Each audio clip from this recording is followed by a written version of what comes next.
क्या आपने कभी ऐसा सोचा है कि जो हमारा सोलर सिस्टम है, जो हमारा सौर मंडल है, उसका अंत कैसे होगा? क्योंकि अभी तक जो कल्पना की जा रही है उसके मुताबिक सूरज धीरे धीरे जब वो खत्म होने वाला होगा तो सभी ग्रहों को निगलना शुरू कर देगा। लेकिन इस कल्पना को विराम दिया है कुछ वैज्ञानिकों ने, और उसका कहना है कि ऐसा नहीं होगा, बल्कि जब सूरज खत्म होने वाला होगा तो उस वक्त नज़ारा कुछ और होगा। तो आखिरकार वो नज़ारा क्या होगा और किस तरीके से हमारे सौर मंडल का अंत हो सकता है? हालांकि ये कुछ लाख साल या कुछ करोड़ साल की बात नहीं है, बल्कि ये अरबों की बात है। अरबों साल बाद ऐसा कुछ होगा। तो जो नया अध्ययन है, जो नया रिसर्च है, वो किस ओर संकेत कर रहा है, वही मैं आपको इस वीडियो में बताने जा रहा हूं। तो आखिर तक इस वीडियो में बने रहिएगा। नमस्कार, मैं हूं डॉक्टर सुरजीत सिंह और आप देख रहे हैं महाना मिस्ट्री।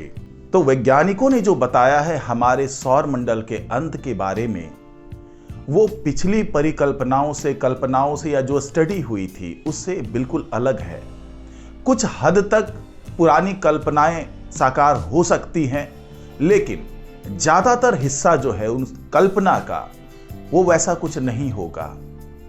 क्योंकि जो ठोस नतीजे निकाले हैं वैज्ञानिकों ने, और जो दूसरे ड्वार्फ स्टार्स जो होते हैं, जो व्हाइट ड्वार्फ स्टार्स होते हैं, उसका अंत होते हुए जब वैज्ञानिकों ने देखा और उसके आसपास की स्थिति का आकलन किया, तो उनकी समझ में आया कि हालात कुछ अलग हो सकते हैं। ये वैसा नहीं होगा जैसा वैज्ञानिकों ने पहले अनुमान लगाया था। वैज्ञानिकों का पहले यह अनुमान था कि सूरज जब आप अपने आखिरी पड़ाव पे पहुंच रहा होगा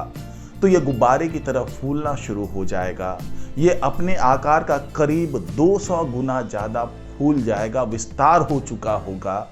और उसके बाद सौर मंडल में मौजूद सभी ग्रहों को वो निगलना शुरू कर देगा। और ऐसा करते करते धीरे धीरे हमारे पूरे सौर मंडल का अंत हो जाएगा, खत्म हो जाएगा। लेकिन यहीं पर एक मोड़ है, एक टर्निंग पॉइंट है, जिसको वैज्ञानिकों ने अब जाकर बताया है कि सब कुछ स्क्रिप्टेड जैसा बताया जा रहा है कि व्हाइट ड्वार्फ जो भी स्टार्स होते हैं, जब उनका अंत होता है तो उसके आसपास की जो गतिविधि होती है, जो हलचल होती है, तो उसके आधार पर अभी तक जो भी स्क्रिप्टेड हुआ है, जो भी रिसर्च हुआ है, अब जो नए आंकड़े आए हैं उसमें इस रिसर्च को थोड़ा सा और आयाम मिला है, आगे देखने में सफलता मिली है वैज्ञानिकों को, और वो ये बता पा रहे हैं कि सब कुछ ऐसा नहीं होगा। तो आखिरकार कैसा होगा? तो जो नई रिसर्च हुई है उसमें पता चला है कि पृथ्वी और अन्य ग्रहों का अंत इंसानों की कल्पना से कहीं ज्यादा अराजक और हैरान करने वाली हो सकती है। अभी तक ये माना जा रहा था कि सूर्य एक दिन पृथ्वी को निगल जाएगा, क्योंकि वो अपने बुझते हुए ईंधन के कारण गुब्बारा बन जाएगा। लेकिन रिसर्च के मुताबिक सूरज भले ही हमारा ग्रह निगल ले, लेकिन अन्य ग्रहों के टुकड़े टुकड़े हो जाएंगे और इसके धूल में मिल जाने की संभावना है। जी हाँ, ये एक नया आंकड़ा आया है वैज्ञानिकों के पास, क्योंकि पहले ये माना जा रहा था कि सारे ग्रहों को सूरज निगल जाएगा। लेकिन अब जो नया अध्ययन है, जो नई रिसर्च है, वो ये बता रही है कि भले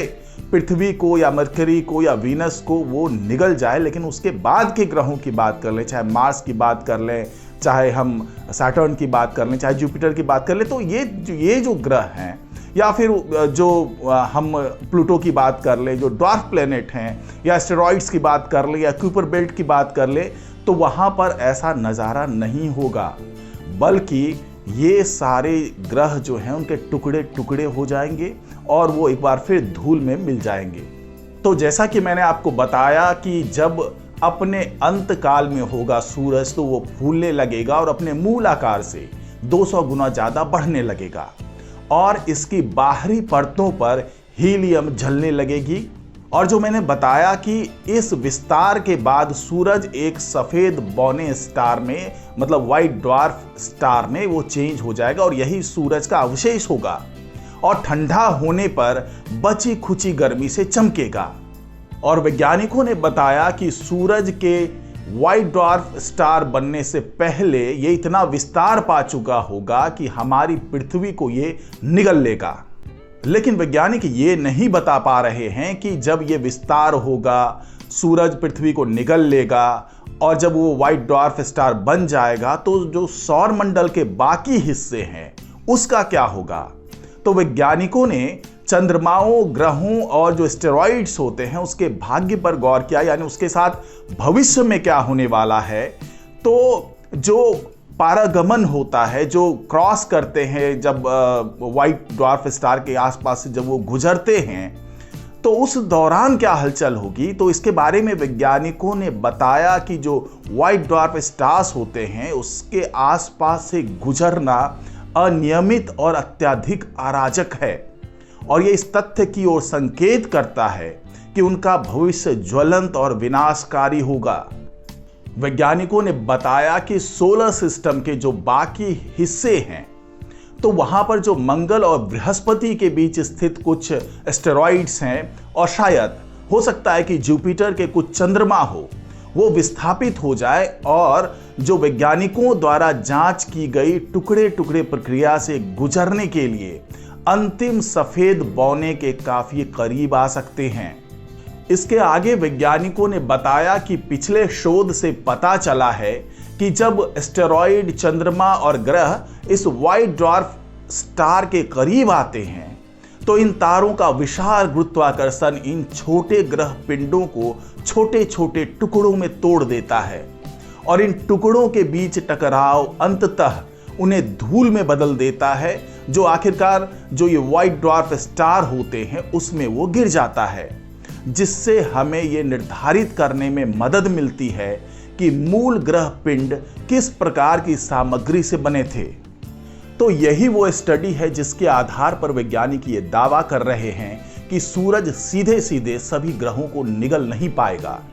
बल्कि जैसे जैसे उसका विस्तार होगा उसका गुरुत्वाकर्षण शक्ति जो है वो बहुत ज़्यादा बढ़ती चली जाएगी, और भले मरकरी की बात कर ले, वीनस की बात कर ले या अर्थ की बात कर ले, तो इनको वो निगल सकता है क्योंकि वो अपने मूल आकार से 200 गुना ज़्यादा बड़ा हो चुका होगा। उसका जो ग्रेविटेशनल फोर्स है वो इतना ज़्यादा शक्तिशाली हो चुका होगा कि ये जो आसपास के ग्रह है उसको अपनी ओर तेजी से खींच ले। लेकिन अगर हम मार्स की बात कर ले या फिर हम जुपिटर की बात कर ले या उसके आसपास मौजूद हम एस्टेरॉइड की बात कर लें तो उसको वो सीधे सीधे नहीं निकलेगा, बल्कि उसका गुरुत्वाकर्षण शक्ति इतना ज़्यादा हो चुका होगा कि ये सारे ग्रह जब उसके पास से गुजरेंगे, जब चारों तरफ चक्कर लगाते हुए उस सूरज के पास से गुजरेंगे जो उस वक्त तक व्हाइट ड्वार्फ स्टार बन चुका होगा, तो वो अपने गुरुत्वाकर्षण शक्ति से इन ग्रहों को, चाहे वो मंगल हो, चाहे जुपिटर हो, चाहे दूसरे और भी जो दूर के ग्रह हैं, उनको वो टुकड़ों टुकड़ों में तोड़ देगा, और वो टुकड़े आपस में लड़के आपस में टकरा कर धीरे धीरे धूल बन जाएंगे, और यही अंत होगा हमारे सौर मंडल का। यानी कि कुछ ग्रहों को सूरज निगल चुका होगा और कुछ ग्रहों को टुकड़े टुकड़ों में वो तोड़ चुका होगा, वो धूल बन चुके होंगे, और इस तरीके से सूरज का भी अंत होगा और इसी तरीके से हमारे सौर मंडल का भी अंत हो जाएगा। तो ये थी आज की रिपोर्ट। नमस्कार।